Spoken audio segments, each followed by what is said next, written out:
What was the cement in the 50s? Zinc phosphate and polycarboxylate and things like that. They work, right? They They work. What is golds? What Type is 3 gold? flexural strength of gold? People always think that, hey, maybe 3D printing is more like a gold than it is a ceramic. But gold is soft. It is soft. Do you think we can beat it with printing? If you could do multi-translucency, Multi-layer, yeah. yes. Resins are really built from the ground up to work with a certain wavelength of light. And when you step outside those comfort zones of what the resin was built for, you start to impact things. I think the printable Emax or zirconia will change the veneer market. Oh, yeah. We need to have data to support what we're teaching, what we're doing. What could go wrong when you're not using the validated workflow? If you're not using a validated workflow, you don't even know what you're putting in your patient's mouth is safe. That's just a no-brainer for me. What happened to your private practice? You closed it down? Sold it. What's your go-to scanner these days? Oh, gosh. All right, thank you guys for coming to LA. It was a fun day with you both. Tell me the backstory. How did the mod, started? Well, I taught this guy in dental school. Really? Yeah. I didn't know that. That's how old I am. He was a student when I was a faculty member because, he got a DMD PhD, which takes forever. And so we became kind of friends in that regard. And when it came time for me to want to do something a little bit different than university, it also was time for him to get off the private practice train because he had a very successful practice.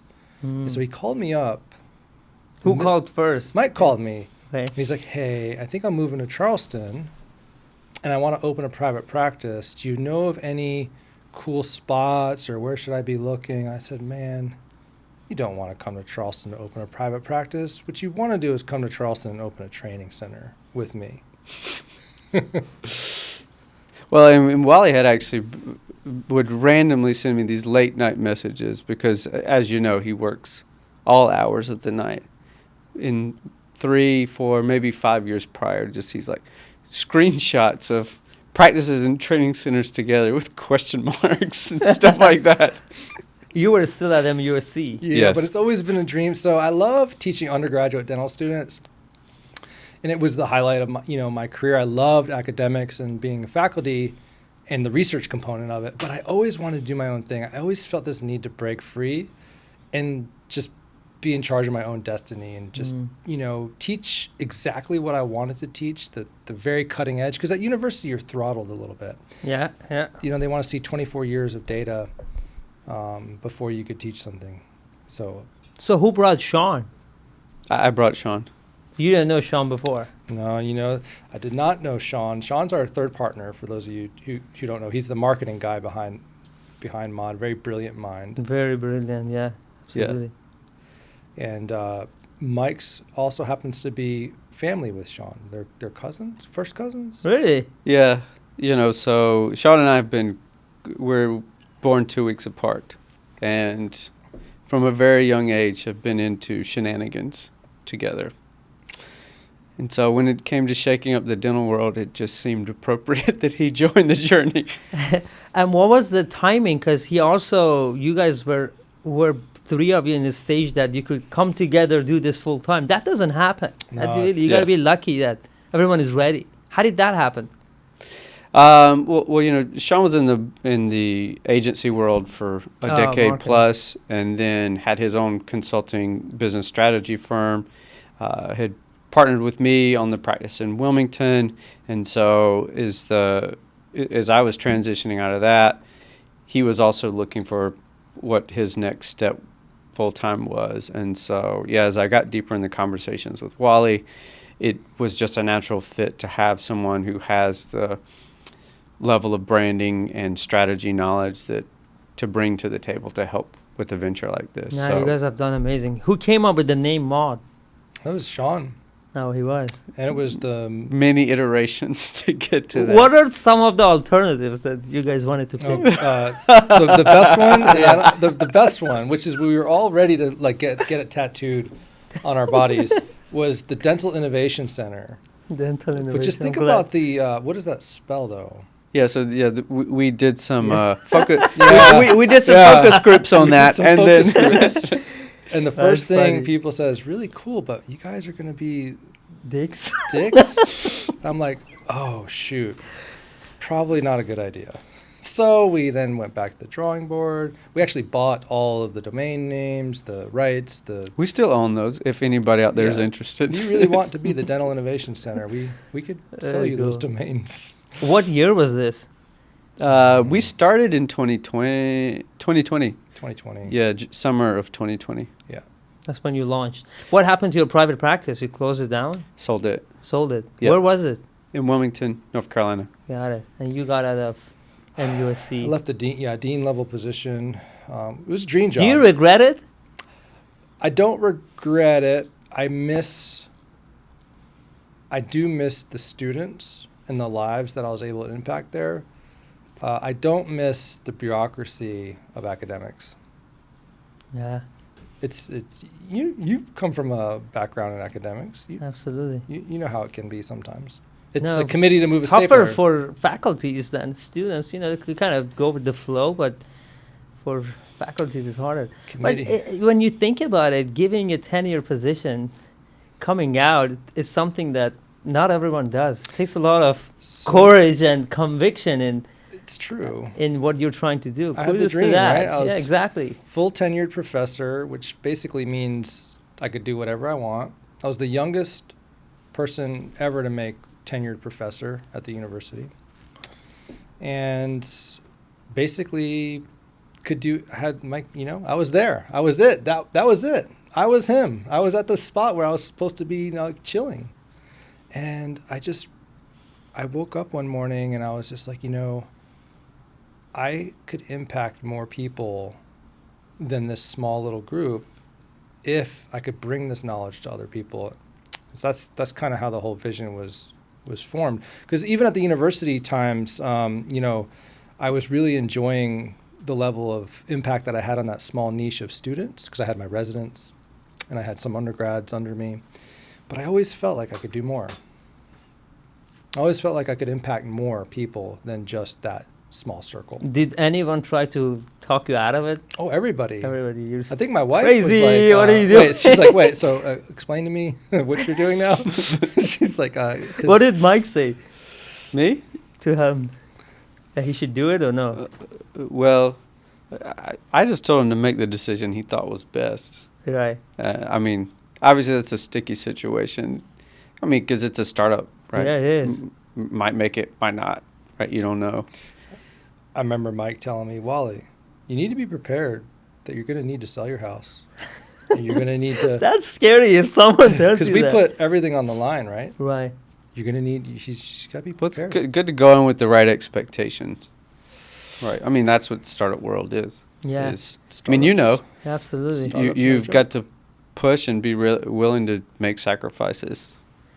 So 2020, you guys launched. I remember the name came out and the cool logo and everything. Tell me about the early days. It takes a long time to get traction. And Oh, those gosh. days are painful.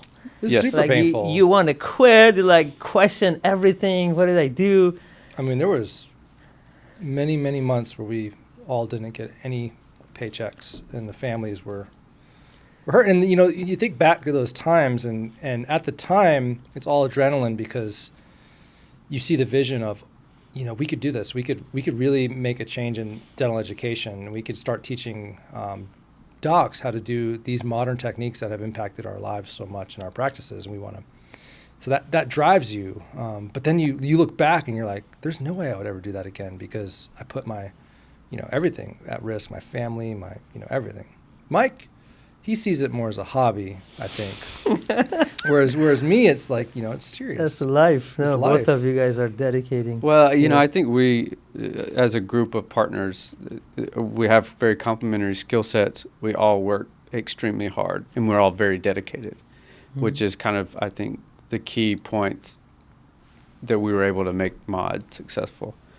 We all obviously have very supportive families as well, so we took a lot of risk to go from successful practices, successful academic careers, to take a chance on a dream vision to change dentistry. And so it's, looking back, right, to Wally's point, is a lot of nights you're like sleeping 3 or 4 hours a night and just Yeah. like pushing really hard. And Especially this, like early on, I think the guys, we were trying to come up with a curriculum. I'm like, all right, I want us to focus on nothing but 3D printing. I'm like, whoa. They're like, well, how They are were we not printing, right, before? Or? Not really. I mean, Mike had I had a Form Yeah, the 2. Form 2. He Yeah. printed doing models, models, and yeah. some guys, Models, surgical guides. That's There's a few other that's kind of That's about what things. everybody Yeah. usually starts Used to with. do, yeah. Models and surgical guys. And that And I was 8 years ago. Yeah. That was a long time ago. Mike's always been a digital innovator as well. But when I wanted to go so narrow scope on printing, it's like, okay, can we actually do that? Is there enough people that would want to come learn about 3D printing? And it turns out that, yeah, people are excited. Like everybody knows this is it. This is the technology that's going to really transform dentistry. And so I think when early on we decided that we wanted to be one of the only training centers in the world to focus exclusively on printing and innovating those techniques and bringing that knowledge to the masses. Because, it was at a time when people were printing on these, gumball printers, and they were using nail curing lights, and they were squirting different dyes into resins, and it was like, crazy, Wild West. And so we were like, we need to bring organization to the chaos. We need to teach, true workflows that have been validated, and people that could build a practice on these workflows, right? You want to do the best that you can for your patients, but you also want to use tried and true, validated techniques. And so that's one thing that we really decided from the beginning, is that we would never teach any of those other workflows, and that are validated. Yeah, I mean, it's all about the data, right? Yeah. There has to be data to support what you're doing, and that's one of the big things underpinning for MOD as a whole, is technology-based, research-focused, right? We need to have data to support what we're teaching, what we're doing. Otherwise, it's just the Wild West, nail curing units and people slinging stuff on the walls and all kinds of... Just mixing, people just have this conception that light is light. If it's printed on a $250 printer and cured with my flashlight that I bought on eBay, it's light. And light is just light. But we as dentists should all know that light is not light. Like, think about what we're taught freshman year with curing composite resins in the mouth, how important it is to have, a calibrated curing unit that's putting out over 1,000 milliwatts per centimeter squared, that has been tested, and all this kind of stuff, right? We learn about this, and it kind of just goes poof out the window because we see some toy printer that we want to start using in the real world. Yeah, it's funny, right? You calibrate your curing light and make sure that it's curing your composite to depth, but you think it's no big deal to just... Why is it like that? It's What crazy. do you guys think it is like that? I don't know. Well, unfortunately, there's a few evangelists out there saying that light is light, and it doesn't matter what you print with, and you could use any printer on the market and get the same results. And the unfortunate truth of that misinformation being spread is that you have true, meaningful, well-intended dentists who then go down that avenue. And what happens typically is they get kind of turned off to 3D printing as a whole, because they see the fractures and they see things melting in the mouth and the wear, and they start to feel like maybe this is not a good thing for dentistry. But the reality of it is that if they would have maybe focused on some truly validated workflows that had some data behind them, they wouldn't see those same types of results. Not that printing's perfect. Right. We have issues, but... Can we break that down? What could go wrong when you're not using the validated workflow? Cytotoxicity, the first thing, right? That's the first. So what happens? Let's just break it down. Well, it cause damage to the pulp of the tooth, to the odontoblast. You could cause damage to the gum tissue, allergic reactions because you have uncured monomers just kind of floating around in there. I mean, that's like the underpinning, right? Like, you don't even have safety validated. Throw the mechanical properties out the window. If you're not using a validated workflow, you don't even know what you're putting in your patient's mouth is safe. Like, that's just a no-brainer for me. For me, it also involves understanding the fact that, from my background in chemical science, is that resins are really built from the ground up to work with a certain wavelength of light and a certain energy level. And when you step outside those kind of comfort zones of what the resin was built for, you start to impact things like the mechanical properties, and how brittle the resin may be or tough it might be after curing.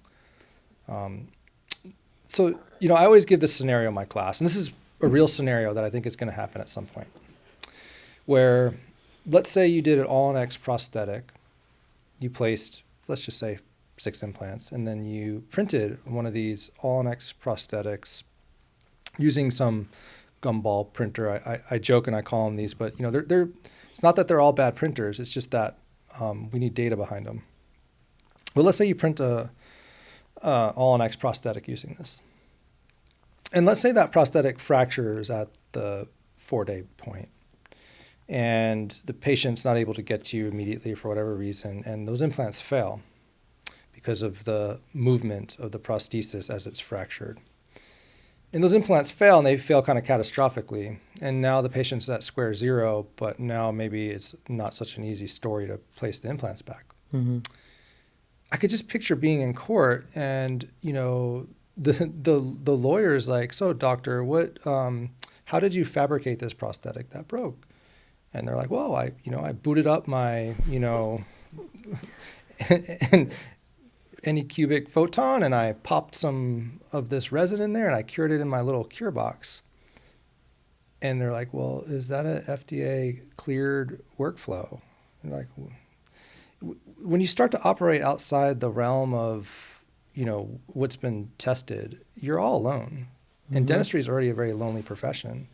And it might not be that prosthetic fractured due to using one of these printers. It might have just been patient was, whatever factor. It might have nothing to do with that, but I think it's going to be very hard to prove in court that it wasn't. It was because you didn't use validated workflows, right? It's not that we don't. I mean, we get some prosthetic fractures using even validated workflows sometimes, every now and then, but I know that I've done everything right, and that if something breaks, I start to look at occlusion and other things besides my printer and things like that. Material thickness, and properties like that. And we see material properties variances a lot. It's insane. Just from the process of print, wash, cure. Up to 40%. So it's different, yeah. So we know for a fact that if you take a material that has like a published fracture toughness of, let's say, 3 or a flexural strength of 200 or something like that, and you cure it or you print it in a printer that is maybe not the most powerful printer, let's just say, and then you cure it in a non-validated curing unit that the strength could be as much as 40% lower than if you were to use validated workflows. But even among validated workflows, there's variations. Mm-hmm. Especially when you start to go outside of like manufacturers and you start to jump different companies, like print resin X and use printer Y and then curing unit Z, and then try to pair them all together. Because it's really hard for, I think, manufacturers to validate every single thing, right? On the resin side of things. On the resin side, right? Because how are they going to validate a resin with 25 different curing units and 50 different printers? It's impossible. If you want to follow the book of law, you have to do cyto per workflow. You should. And then do a material properties testing, everything that you basically reported to FDA. You need to follow the entire process and then show to FDA that you've done these. And once they get audited, that's what the FDA look like. For each curing unit and for each printer. And each wash. And you got to do cyto and whatever testing that is required. That's what's not happening today. And we're good because we only have one system. Right. But it's just tough when you have your servicing broader. Yeah. That's what we always tell anybody who comes to any of our courses is, make sure you get a validated system. Makes sense. So I want to go back to the Mod Institute. When was it that you guys saw you're getting traction? I want to hear some of those excitements. What happened? It was quick. Like we kind of, Wally alluded to where we did a curriculum pivot where we decided to focus strictly on additive manufacturing. And I think I was skeptical to begin with, but then started diving into some of the industry data and looked at the growth trends that we had. And so then we made the pivot. It was literally like we made the pivot in May, and then by August, all of the classes for the rest of the year were sold out. Wow. And then in 2 months, all the classes for the next year had sold out. Yeah.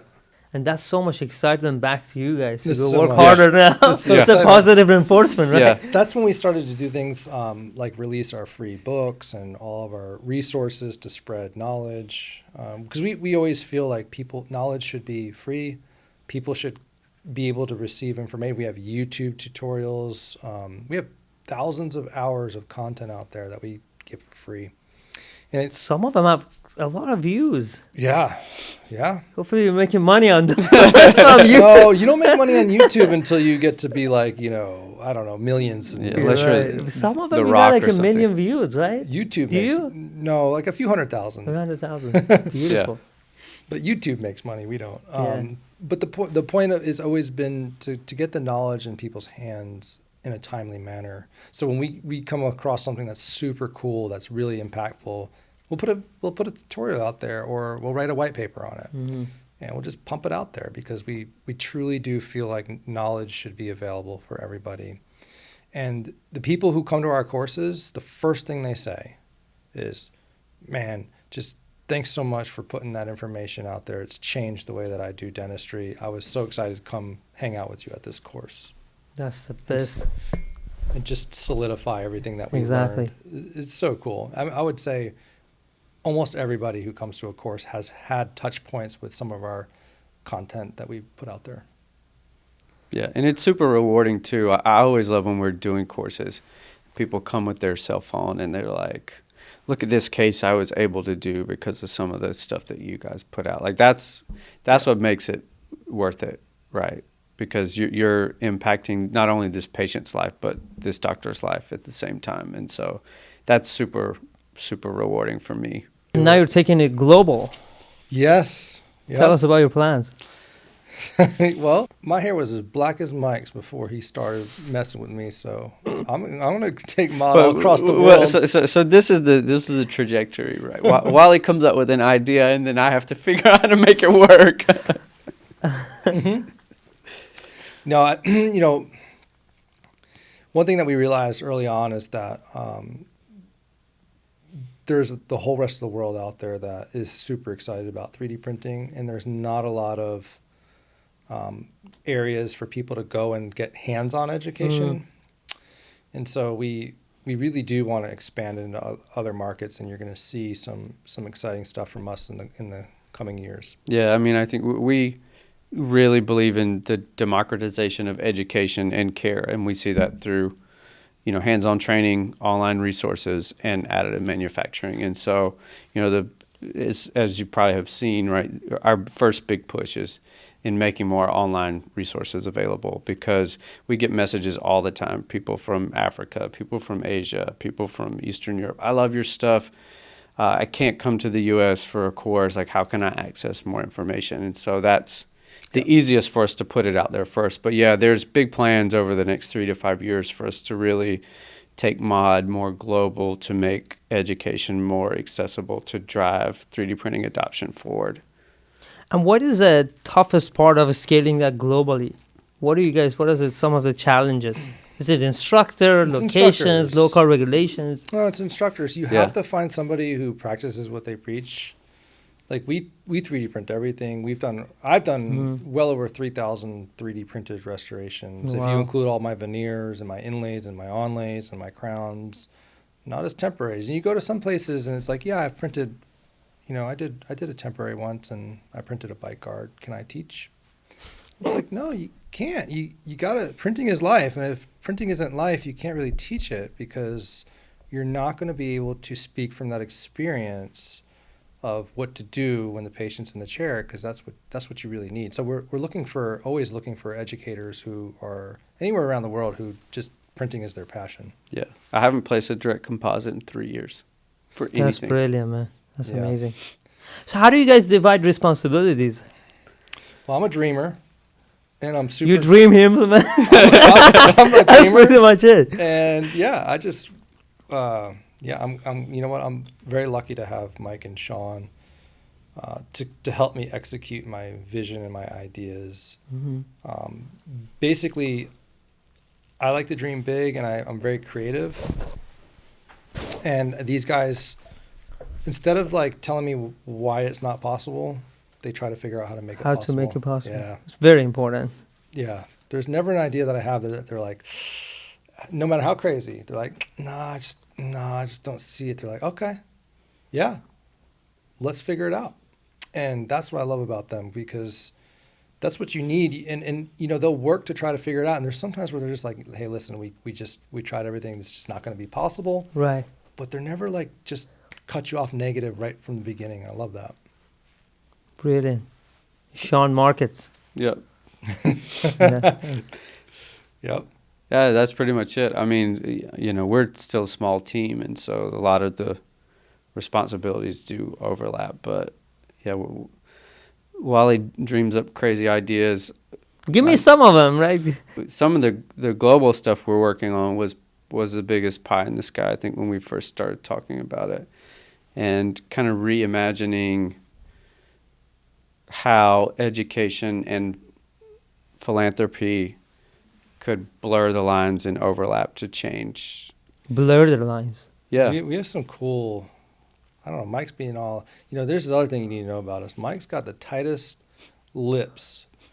He doesn't let much off his chest. He's a secretive man. Right. But I'm like loose. This is why you guys make me sign so many NDAs. You know, we have a lot of exciting things. We're gonna really change the way that live patient education is done. So Mod Research, I know you're kicking that off this year and next year. What's the vision behind it? Well, you know, we need objective research. I'm so tired of reading biased papers from various different, sponsored by manufacturers and KOLs of certain companies. And the other thing is, by the time you read a paper, it's 2 or 3 years old data. Peer reviewed, yeah. Yep. Because So the peer flawed. review process is so flawed that the information's not even valuable at the time that it's published. And so what Mod wants to do is high quality, unbiased research on it's very much needed in the 3D printing space, and release the information just in time, like as it's pertinent, in a very organized way that's easy to understand. And then we'll go ahead and apply for the peer review process, and somebody could read it 5 years later and decide if it's valuable or not. But we're going to definitely be pushing the boundaries of materials research in the 3D printing space. Yeah, I mean, I think Wally and I both saw a need both for timeliness of information, but also, you know, peer review, like you alluded to, it's kind of very strange process, right? So you're blinded to your reviewers, people who are reading your work. People reviewing your work are not blinded to you, so maybe they're a competitor and they're like, oh, this is trash, and they go and do the study themselves and publish it. Magically, your work shows up a few months later. That happens all the time. All the time. All the time. All the time. Happened to me, happened to everyone I knew in the research world, you know, coming through PhD. It's super, super common. It's so weird that it's never been corrected, right? Like Just it's like just so hard many hard to things wrap in your academia, head around it. And then It is. And then there's an old joke that, you know, there's no such thing as a paper that's not going to get published. It's just a matter of when. Because Yeah, when or you where. don't get it, when you don't get it accepted, you just put it in a different journal and then a different journal, and then finally, so like the quality of the data sometimes, and then peer-reviewed journals, they're only as good as their reviewers. And when you're publishing something about a technique or a material that's never been seen before, there's really no content experts that could help review that paper. Can you can nominate the reviewer, right? Not in the journals that I have. No. The ones I used to publish. You can suggest. You can like, suggest. in your editorial submission, but they don't have to assign it or not. Right, and the other thing about it is, unless it's a super high impact journal, the person reviewing the paper is not the person listed as the reviewer. It's a grad student under them, which is fine, right? But the level of expertise is much different from a PI to a grad student. And so, yeah, a lot of stuff gets through the peer review process. I think that someone with a more keen focus on the technicalities of what's published, you're like, this doesn't make sense. Like, well, this is wrong. And how's Mod changing that? What's your vision? Well, I mean, I think part of our vision is the fact that we both have an extensive background in that statistics, research, analytics, study design. We've developed partnerships with university teams, that have equipment that we won't be able to use. And so we have a team, an advisory board that will be helping us to review and refine our studies, but we'll be able to publish them in a much faster manner and avoid some of the pitfalls, I guess, of the peer review process, from the timeliness, from the rejection of papers for things that may or may not make sense. The other thing is, when you write a peer-reviewed paper, a lot of the jargon and language is written in such a way that it's hard to understand. And, that's great for that world, but for your average clinician sitting down and reading it, it's like, what does this mean? Right, like, what is this standard deviation? Like, what? What do these charts mean? How does this really? What is that p-value? How does that actually impact me? Yeah, Mike always comes back with the p-value. And so, we're going to explain it in a way that you wouldn't be able to explain in a journal, because they would laugh at you, and the editorial review board would be like, Sure. Why are you speaking at this fifth grade level to explain something like fracture toughness? Well, it's because it's an ephemeral thing that nobody really knows what it is, and it needs to be explained, but you don't get that opportunity when you're writing in a scientific journal. Very true. When is it going live? We're working on data right now, so Sure. hopefully Q3 of this year. Yeah, summertime. Summertime, baby. Summertime. All good things happen in the summer. Yeah. Can you help me decipher some of these values? What is flexural modulus? Flexural modulus? Talked about that. What does it mean? Well, modulus has to do with the flexibility of a material, and a lot of times people want a material that's too stiff or too flexible, depending on the indication of use. And a low modulus of elasticity is something that's going to be very flexible. So you see values in the dental space, for example, direct resin has a modulus of elasticity of around 4, whereas a ceramic might be all the way up 20 and beyond. And then there's printed materials which live somewhere in between. And, modulus is important, and it's important for a number of reasons, but it's also important to understand that the object doesn't live in isolation. So, for example, you might have a low modulus material, like a composite-based material that has a modulus of elasticity, around 8. But when you bond it to enamel, that fundamentally changes everything. Doesn't matter, yeah. It's almost like taking a sticker and sticking it onto the wall like a vinyl. Right. It takes on the properties of what it's stuck to in a way. It becomes like a protective coating. A lot of times things are tested in isolation and they're not tested in the complex of the mouth. And that bothers me in a lot of ways, because people are so quick to disregard a material, and they say, let's just take, flexural strength. I want a flexural strength of, 1,000. 8 million. 8 million. But what does that actually mean? And why do we think that we need that? And those are all things that I hope to, help people understand and solve. Right. What is golds? I've been Gold's looking that up. amazing. What Type is 3 gold? flexural strength of gold? The flexural strength of gold? You put us on the spot for that. I don't know that number. I've been looking at it. There's no data. You got type 3, There is type 4. you get tensile, you get those kind of things. I've been just It's a quick soft. Google search. Yeah, It's soft. That's first of all, that's testing modulus, flexural right? strength for metals is different. Yeah. There's a different ISO and ASTM standard Right. that don't translate over to the polymer world. Sure. But it's people always think that, hey, maybe 3D printing is more like a gold than it is a ceramic, because of the way that the mechanical properties are.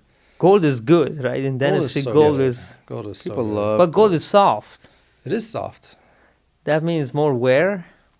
It means over time you get adaptation. Yeah. With the whatever the environment. You'll get like a little bit of a wear, like it gives, it wears, it changes, it's dynamic versus like the immovable rock in the mouth, like that would be zirconia, right? Zirconia would be like the thing that never changes, it doesn't give, it doesn't flex, it doesn't wear.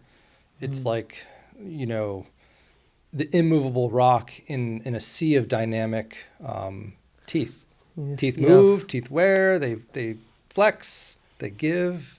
And so there's a whole philosophy of we don't really need zirconia. We need something in between.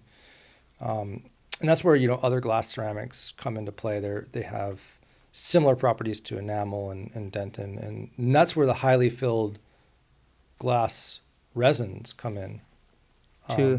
They come in to be very similar to natural tooth. Yeah, because and they're not brittle, right? Like I think that's the beauty Biggest of gold, difference. and kind of as you It's not brittle at all. yeah, when you transition Super malleable. from gold to like PFMs and stuff, and porcelain's like flying off, hitting grandma in the face. It's because cases weren't planned right, and you know, we as doctors were just used to gold kind of making up for some of those misplannings on our end, and so Gold's amazing. Gold's amazing. Yeah. Why it went out of dentistry? I'm genuinely curious. This is before my time in dentistry. Why it went out of day-to-day practice? Price? Well, you know what's really That's one. sad? It's also the type of dentistry that was done with gold. So the profession in the United States in the 60s, 50s and 60s and early 70s was largely partial coverage based. So like if you, let's say you broke a cusp on your tooth or you had a defect, the standard of care would be a gold partial coverage restoration, an onlay, or an overlay, or an inlay, or 3/4 or 7/8 crown. And these were intricate, beautiful things that were burnished in place. Probably nothing better or quite like it since. And so what happened, though, was the age of aesthetic dentistry, if you will, PFMs. So PFMs in the 70s and 80s hit super hard. And what happened, we as a profession, number one, forgot how to be conservative. And everything was a crown. And everything had margins tucked below the tissue, so you hide those unsightly seams, if you will, the margins.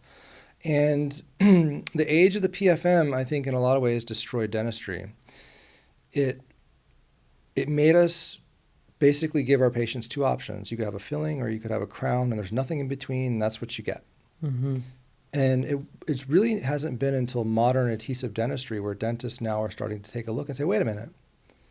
There's something that exists between a filling and a crown, something that we could do through the power of especially same-day dentistry, where we could just, digitally design your cusp and we could bond a new cusp back on instead of grinding your whole tooth down And putting and there's, you know, not that I'm saying there's anything wrong with crowns. I think it's a great service for your patients, but anytime we as professionals could do something more conservative that has the same clinical outcome, you should do it. we should do it. How did they bond how do you bond gold to the enamel? Oh, that's the thing. So what they had to do is cut mechanical retention into the tooth. Oh, like Yeah. really So like boxes, slots. grooves, bevels. And what was the cement in the 50s? zinc phosphate and polycarboxylate and things like They that. work, right? And You know what? they work. Listen, the cement after 30 years will eventually wash out, but But it doesn't matter because you just push on the gold and the margins completely burnish imperceptible. those margins. It's insane. It's great. It's Beautiful. great dentistry. I will never, ever say that it's not.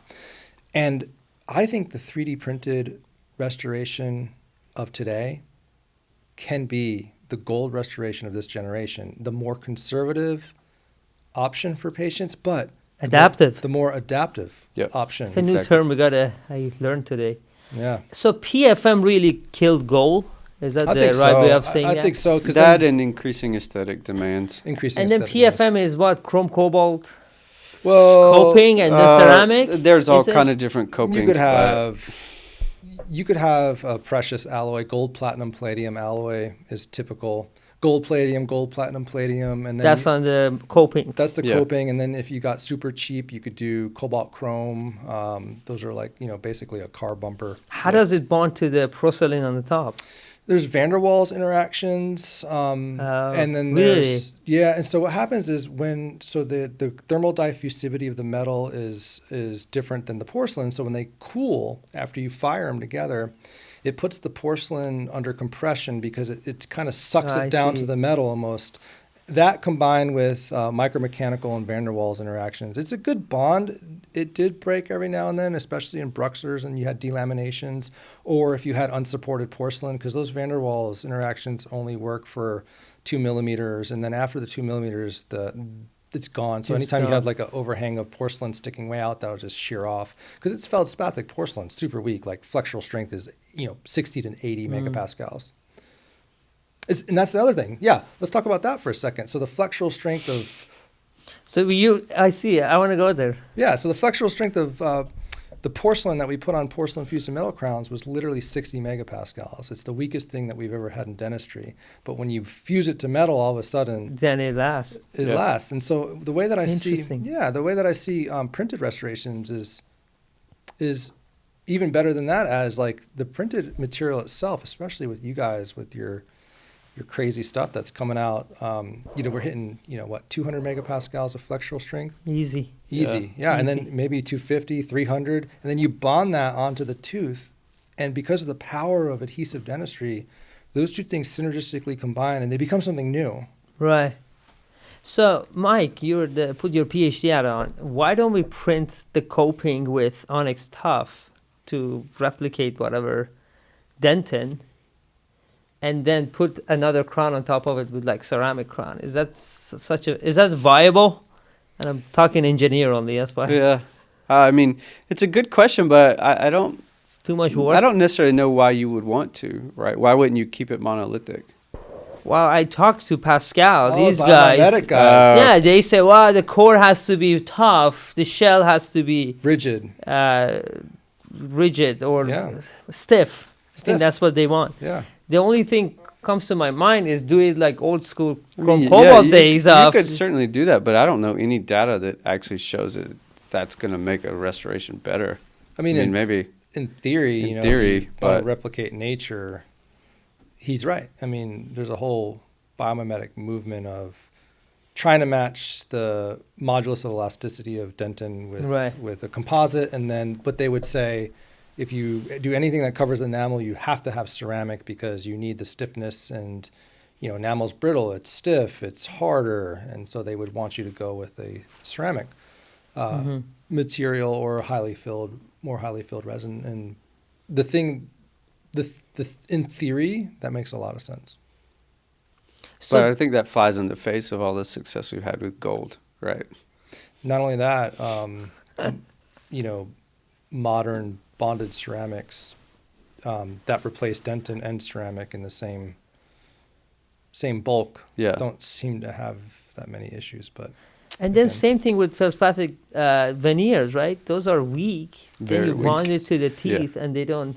They're insanely weak. Like if you pinch them in your hands during delivery, they will crack. They will crumble into 100 pieces. In fact, I've done that on so many occasions with my fat fingers. Beautiful veneer case, waited like 14 weeks to get them back from the technician. They're like $800 a unit, and then you're about to put them on, and you just kind of look at them, and you hear crack in your hand, and you're like, gone. Mrs. Jones, I got some good news and bad news. The good news is I broke a veneer. The good news is I didn't like the color of these veneers. We're gonna have to, and we're gonna send them back and get you a new set. The bad news is you're gonna be in temporaries for another 18 weeks. Or whatever it is. I'm telling you, it takes longer and longer these days to get these feldspathic veneers back. Is it the gold standard today for aesthetically? veneers? Aesthetically, yeah. Do you think we can beat it with printing? If you could do multi-translucency, yes. Multi-translucency. I will tell you though, the Onyx Tough printed veneer that's 200 microns thick. You like that a lot. It almost reminds me of absolutely identical. What about the super clear one I sent you? Super translucent. It's feldspathic like. It's coming. Interesting. It's insane. It's like clear glass. It's amazing. Yeah. It's an enamel replacement. A lot of the color of the tooth comes from the dentin, not the enamel. Right, because this one is translucent, the other one is opaque. Right. Go together. Yeah. Exactly. And so the translucent material that you develop reminds me a lot of enamel. Mm-hmm. An enamel material, which is what you want for 200 micron thick no prep veneers. Beautiful. One thing I've always liked about you guys is that you've always been like, because Mod is as unbiased as we can be. We have all different printers, and you've always been like, yeah, man, play with, post it, use it. We don't care. And that's the attitude. And you've always actually been like, hey, man, if something's better, that's okay. I want to know. I want to know. I think that's because we want to get better. Exactly. Right? But that's not the mentality every company has. A lot of companies don't use anything. You can't touch anything else. And what that does is it brings the profession down a little bit, because when you only have experience with one thing, how can you get on a stage and talk about a category? How can you go present on 3D printing somewhere when you've only ever used one printer? It's impossible. Very true. Yeah. What's your go-to scanner these days? Oh, gosh. Prime Scan? I see. I love the Prime Scan. I have zero relationship with Dentsply Sirona. I love the depth of field, the 22 millimeters. I love the Trios 5. Absolutely love it. Is it 22 or the depth of field? The depth of field on the Trios 5? No, it's more like 18. 18. And now Lumina is... So the Itero, I would love to get my palms on that thing, because it says it's a 24 millimeter depth of field. That's insane. Depth of field for me is important for removable and implant. We have every scanner almost on the market. We love testing scanners. Companies will send us a scanner, we'll do some research, we'll send it back, because we love to just be in the know. Mm-hmm. Mike loves the Trios. I love the Trios. 5. Yeah. That's his favorite. We have That's my favorite too. We have the. You like the Trios too? Trios 5. Yeah. We have the Meta. So Ice. light. Just the form It factor, just- the whole thing about it. in your hand, it's just... Yeah. I love feels the like company. magic. Yeah. We have a Plameca Emerald S as well. I love Plameca as a company. I'm excited for some future innovations that they're coming out with. I want to get my hands on that one from. They bought the Carestream. Allied Star. Did I ever send? No. Oh, Dexus. Dexus. Yeah, Dexus. I thought they get back to you. Oh. Those They guys- say they Those did. guys. They got back to us, but it was, we'll think about it. Really? So I was sitting with this distributor a couple of weeks ago, and he was like, the night guard you make out of a $5,000 scanner is as good as 3Shape. Why should I not push that $5,000 scanner? In a way, he's not wrong. No, that's not necessarily true. There's a lot of cheap, optical coherence. Here's the thing I want to say right off the bat. Active triangulation scanners are a dime a dozen. They're cheap. They work well for certain clinical situations. But once you start to get into real-world dentistry, where you have deep margins, you have dark corners of the mouth that you're trying to scan, like the retromylohyoid fossa for removables, the hamular notch, you have a deep subgingival margin on a second molar that's got a little bit of blood maybe, and you're trying your best to get isolation. That is when you start to see huge differences. When you just take like the ideal, most of these reps, they only scan like a model, right? It's not even a patient's mouth. Listen, I could scan a model really good with any scanner, and I would be saying the same thing. Right. Why don't I just tell everybody to buy this $5,000 scanner versus $28,000 one? Well, it's because you don't actually work in the dark depth of the mouth to know that when you get to the stuff that's hard, and you get to the stuff that's very stressful, and the stuff that really could ruin your day as a dentist where you're struggling, when you pull out that cheap scanner, it makes the day even worse. But when you pull out that Lamborghini scanner, the Trios 5 or the Prime or whatever, and it just captures it, it makes your day that much more stress-free. And so that's worth it. Yeah, Totally, and that's one of the things I think sours a lot of newer converts to digital dentistry is, they look for the lowest entry point. They get a $5,000 or $8,000 scanner. Works okay, like Wally mentioned, for some things, but then they have a tough case, and they're scanning, and then they're throwing impression material in there and just like totally punting it. And they're like, this scanner's total trash. It never works for anything. Mm-hmm. Well, no, you need to, support a company that is pushing the technology forward, that is making products that are easier to use. Yep. and it just comes at a price, right? Like you can't get Yeah, you pay can't get it a differently. you can't pay get a that price differently. Lamborghini at a Pinto price. It just Yeah, doesn't. very true. Innovation costs. I'm very excited to try the new iTero. They for sure 100% won't let us have it. We definitely have to buy that for probably triple price. Yeah. Let's talk about the new era. You guys have tested our latest platform. Give me your unfiltered, forget me sitting here. Just tell me what you think. You've changed 3D printing in dentistry forever. The technology is going to unlock capabilities that we have been dreaming of.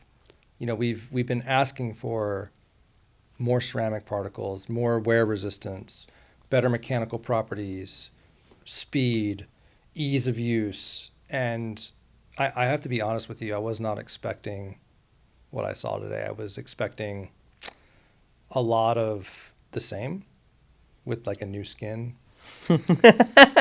No, seriously. And that's nothing against you guys. It's just, sure. you know, I mean, a lot of what we see in the dental industry is just kind of refreshed, right? Right. Incremental. Incremental. Yeah. This is not incremental. This is not an evolution. This is a complete fundamental change of how we think about 3D printing. And I don't think I've ever been this excited before for a technology. You know, it's already my passion that we bring 3D printing to every dental office because I've seen how it's impacted the people who I train in my office. But to have this innovation so fast, like right now, it's awesome. Yeah. Like we could print resins now that blur the line between ceramic and resin at a rate that nobody else is going to be able to do. Like nobody's going to be able to do this. It's insane. What was going in your mind when you were traveling here? You said, And and I told you come here, Wally. So wait, I got a whole story behind it because you know I first call of all, you first. Yeah. First, you know, you get us on the phone and you're like, you have to come see it. It's going to be awesome. I'm like, gosh, I hate flying. I'm already like working 60 hours a week, but okay, I'll come down. And then I started to text Stephen Chow and I was like, Stephen, you got to tell me, man, is it worth me coming? Like, what is this? What are these guys really? He's like, man, I can't tell you. He's like, but you know, you just gonna have to come see it for yourself. But you know, he's like being all humble about it. He's like, you know, it's a pretty big deal. You know, it's something that's kind of cool. I think you like it. So then I'm like, okay. So then I started to text Hossein, and I'm like, hey man, so I hear you going LCD. And he's like, yeah. He's like, we got some really cool innovations there. And I'm like, man, if I come 1,900 miles and see a Frozen Sonic Mini 8K with a SprintRay logo, I'm going to be mad as hell. And I'm sitting there the whole time. I'm like, man, why did I come? And then you start with the freaking, you know, on this big box, and I'm like, what is this thing? You told me it fits in my luggage. You said it could fit in my luggage. I'm like, is this did I fly all the way here for a new wash unit? Because I swear if I flew all the way here for a new wash unit, I'm gonna be pissed. And the Pro 2 comes out, and it's like unlike anything I've ever seen with the technology. First of all, most people probably wouldn't care, but for me, 385 is a big deal. And it just means that everything's going to be more crisp. There's going to be less overburning. It's going to lead to easier support removal, less deformation. Right. I cannot wait. And, very true. And the new technology that you developed in the panel is unlike anything that we've ever seen before. You saw that first, but so I saw that, and I was like super excited about that. I'm like, okay, it was definitely worth the trip because. Honestly, I've been waiting for something like that. I want something that's going to give me, for my daily printing, because I like to print so thin. You know how I like to print 200 micron thick veneers. Like I want something that's going to have that resolution and clarity. And I was like, okay, I'm good. And then he's like, wait, there's more. And you pull out this little thing, and he lifts it up. I'm like, what the heck is that thing? I've never seen anything that looks like that before. And they clank the crown that on the table, and it sounds like glass. I'm like, wait a minute. the 70% filler that you're already printing with on the Midas, already, it's been what? Like you haven't even pushed the limits of what you could do with it, right? And we're already at 70%. Like the first gen is 70%. And the mechanical properties that you guys showed, I'm like, this is it. This is what I needed. Like this is, and the speed. I'm like, so here's the other thing going through my mind. Okay, so now how long is this going to take for me to print? And they show you 38 minutes, right? And yeah, they start up the machine and it's like 38 minutes. I'm like, I got to go home. That's something somebody else, like that's not, and then they're like, wait, that's not the real time. And then you start the timer on the phone and it was like 9 minutes. I'm like, okay, this is what I needed. That paired with the NanoCure, like, boom. Why would you do anything else? It's awesome. Very true. So awesome. What about you, Mike? We joked quite a lot on the way here. It was like, man, we're going to go see a Sonic Mini with a red hood on it. Oh, my God. We're just so used to, I think, incremental innovation in dental technology companies. Yeah. I had, like Wally, no inkling of what we were going to see today. Like, I love the new innovations that you guys have in the LCD, and I think that's great. But the game changer for this new small form factor printer is like the technology that you guys have developed and patented with that. The applications are so far outside of dentistry, right? It's just super cool as a tech nerd to think it's dentistry driving the technology now. Yeah. Right. And aerospace and these other companies that are doing 3D printing are going to be using patents that dental guys developed. Like that to me is the coolest. Like, you know, the applications with dentistry, like Wally mentioned, we're going to be able to print with 80, 90+% filler particles. I think that's awesome. But the fact that we're leading the innovation as the dental industry, like, that's so exciting and rewarding for me. Like, it's just hard to put. You did it, man. Put words around it. I didn't know it was possible so fast. Like, this is something I thought we would see in 4 years, 4 or 5 years. No, we've been working on it in the past 2 years. It's insane. It's so hard for me to not tell you guys. No, I kept texting you. And then first time my CTO co-founder, he said, I want to do it that way. And he has a lot of ideas. That's one thing about creativity is you just have to be productive. You just have to have many ideas. 99% of them don't work. Yep. Yeah. And we always this is what our mentor taught us at USC. Just got to try it. You know it's failing. You got to try it.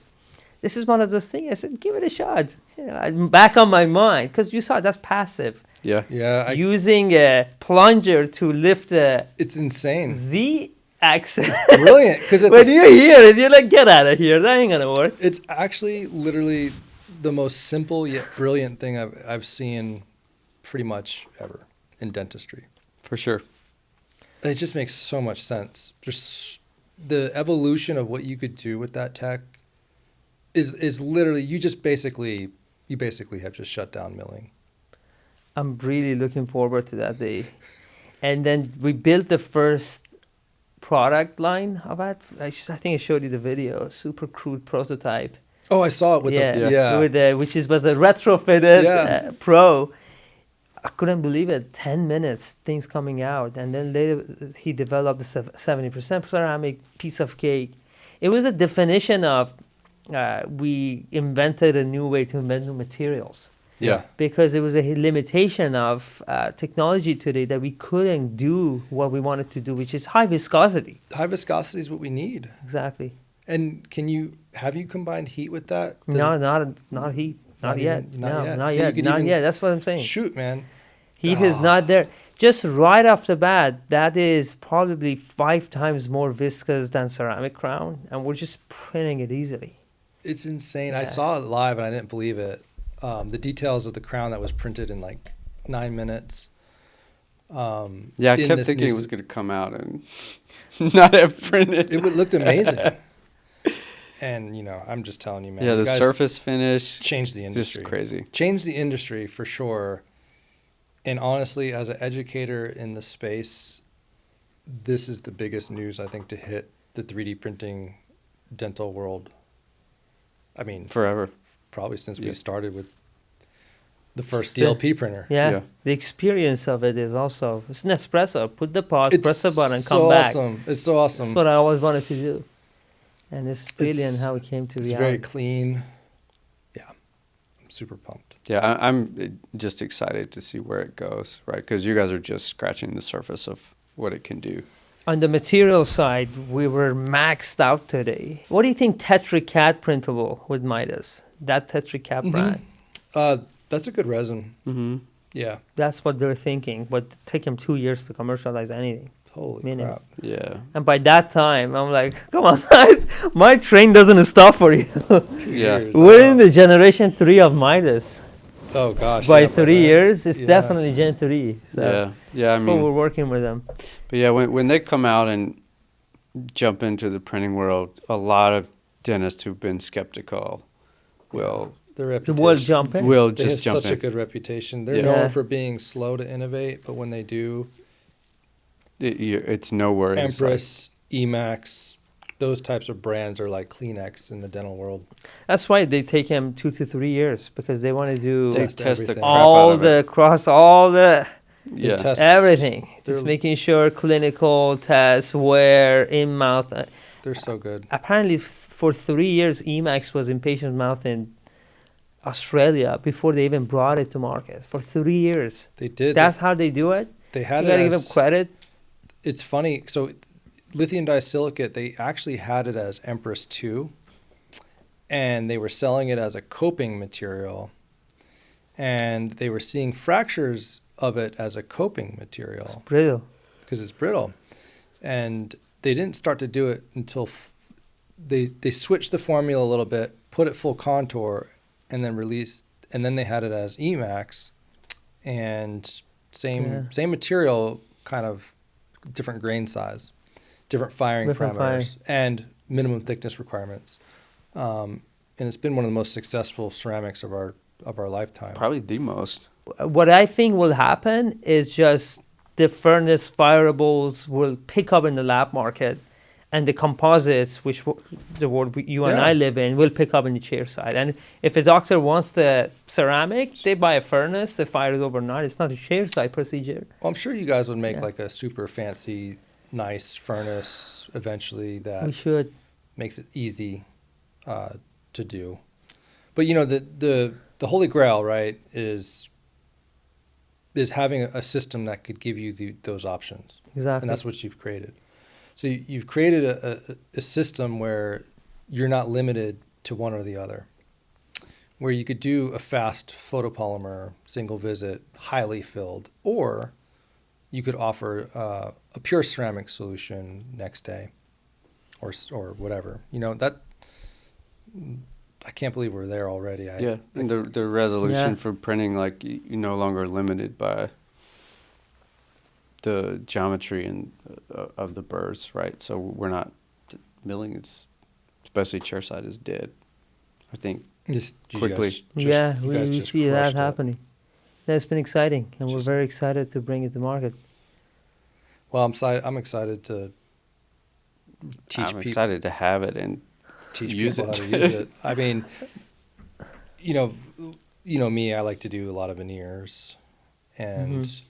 to have that 70% plus glass means easier Go to fast. polish. It's going to be more, more mechanically stable. So it's going to be Looking awesome. forward to it. Thank you guys for Yeah. coming to LA. We got Yeah, to do an it's definitely exclusive worth session it. with August. Hopefully, it was worth It was worth Yeah. it, man. I gotta For tell sure. you. It's not a Sonic was- 6K. it wasn't. White labeled. White I label. thought so for sure. I'm like, man. The OEM frozen. Those thank guys you, cut man. a deal. Amazing. Thank you, guys. Yeah, Yeah, thank thank you you. for having us. Very cool.